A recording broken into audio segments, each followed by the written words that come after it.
Здравейте, хора! Сега ще ви разкажа една много интересна легенда. Преди много години имало една овчарка Вида. Когато изпасла стадото, тя се качвала на голямото дуло и почвала да пее. От другия бряг я чувал Люлин и се провиквал: "Видо!"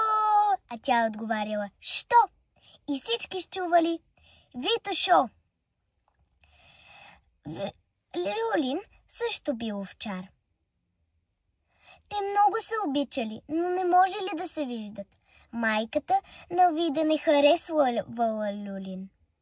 Когато пораснала момата, идвали от различни градове момъци да търсят ръката на дъщерята. Но тя отказвала.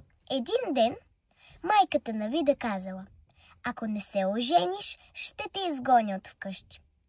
Легнала си тя, заспала, но на другия ден майката гледа в стаята и вижда, няма я Вида.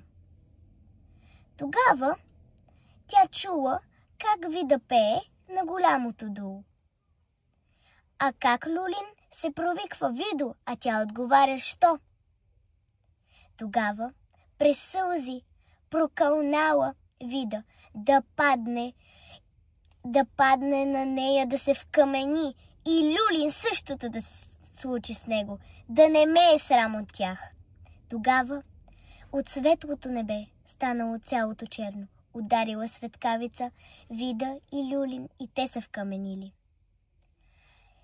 Вида станала планина и я нарекли Витоша, а Люлин станал също планина и го наречели Люлин.